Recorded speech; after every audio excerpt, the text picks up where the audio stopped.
How long would it take to get a living Pokédex from scratch if you started right now? How difficult would it be?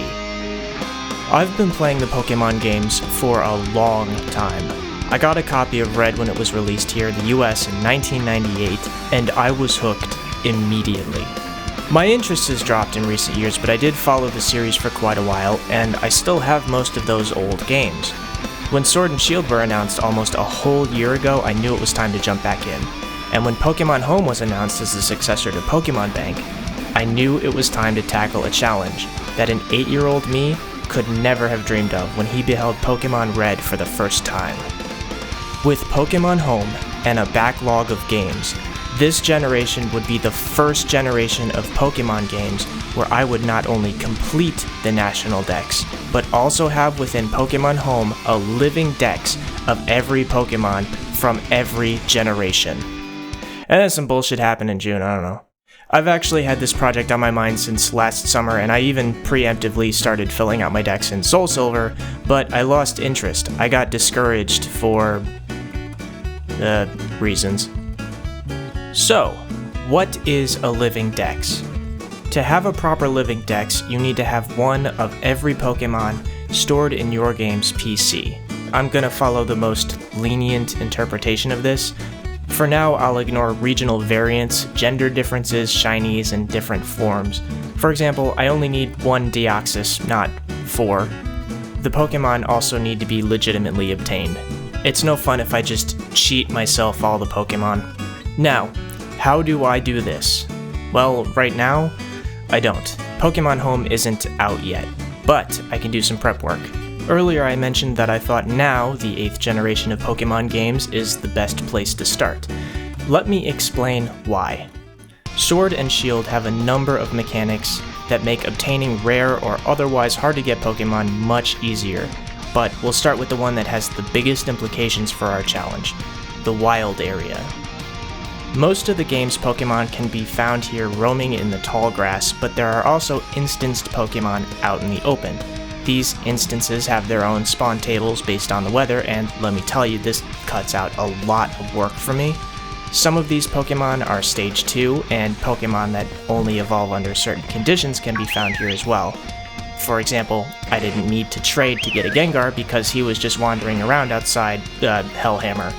This spot at the Lake of Outrage will usually spawn an Evolution which can be bred for more Eevee. These stone pillars have guaranteed elemental stone spawns.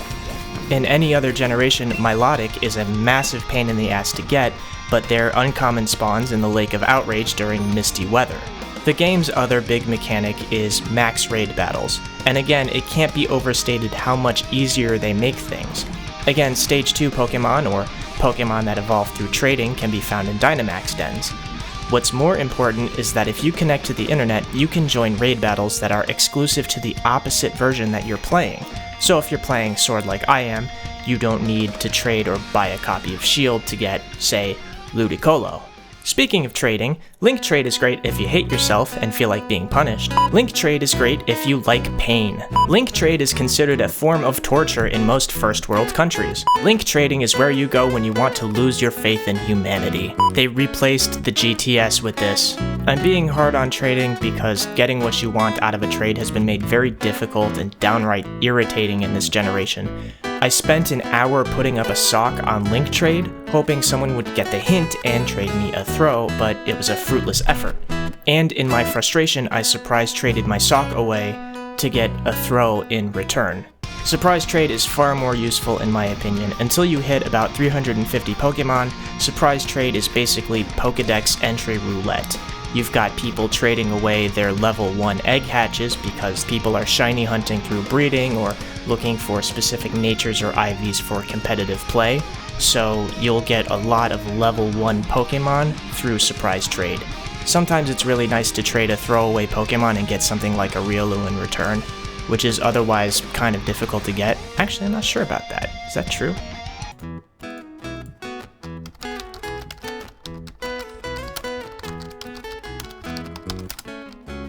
Cerebi saving my ass. Giant's Cap when? Snowstorm. overworld. See, I didn't even know that. This is how dense the wild area is with Pokemon. I didn't even know you could get Riolu in the wild. Some Pokemon Master. And finally, let's gloss over some final mechanic tweaks that make collecting Pokemon easier. The curry mechanic is an easy way to raise your Pokemon's happiness, nice for Pokemon that evolve through happiness. Breeding and hatching eggs seems to be a much faster endeavor in this generation. Raids reward you with XP candy, which is a fast and easy way to power level a freshly hatched Pokemon into its final evolution. Your Rotom Dex literally points you towards Pokemon you've seen but not captured. Great for clueless players like myself. With all of this out of the way, actually catching all the Pokemon is pretty simple. There are very few one-off Pokemon this time around. Eternatus is a one-off, but it is literally impossible to not catch. There are the version legendaries, Zacian and Zamazenta. Getting both into your game might be tricky. I traded my Zacian for a Zamazenta to complete the Pokedex, because I doubt anybody really wants to trade their legendary away for just anything. And then there's Type Null and Silvally. You receive Type Null after becoming the champion, but there's only one, and you can't breed for more. Unfortunately, to have both Type Null and Silvally, you'll need to trade, but again, I feel like most people won't want to trade their Type Null for just anything. Not that you're likely to find anyone who will trade it at all. There are some Pokemon that might be harder to come by.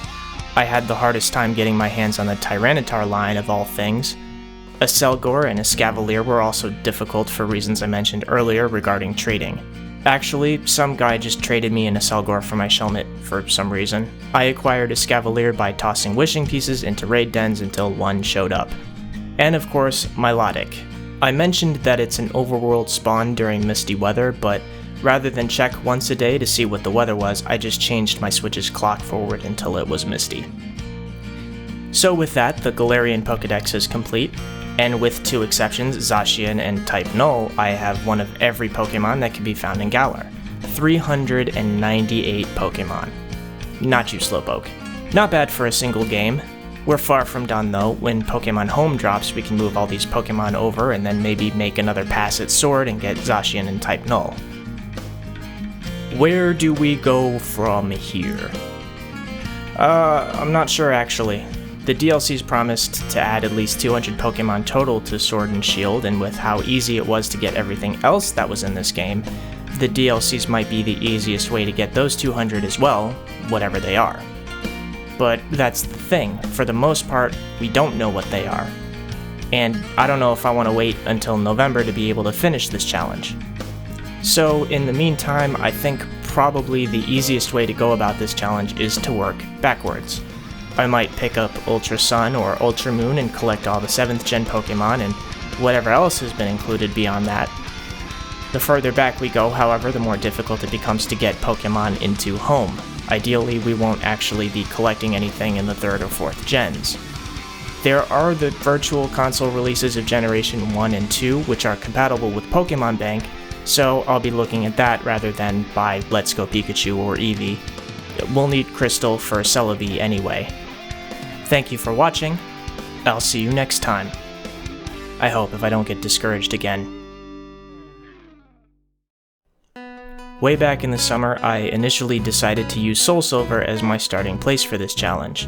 Because I enjoy pain, I guess. Before I gave up for some reason, my save file had 110 hours and 219 of Gen 4's 490 Pokemon, less than half.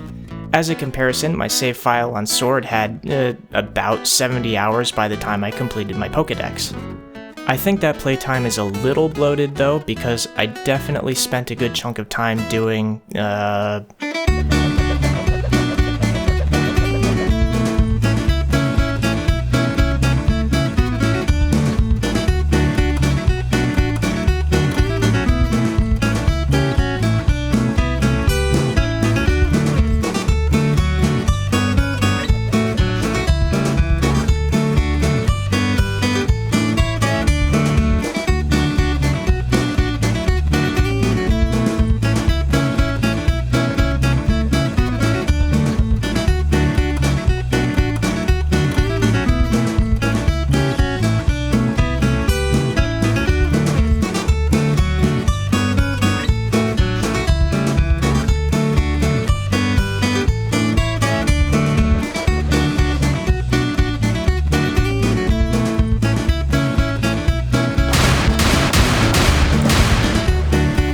Well, whatever it was, I'm sure it was important.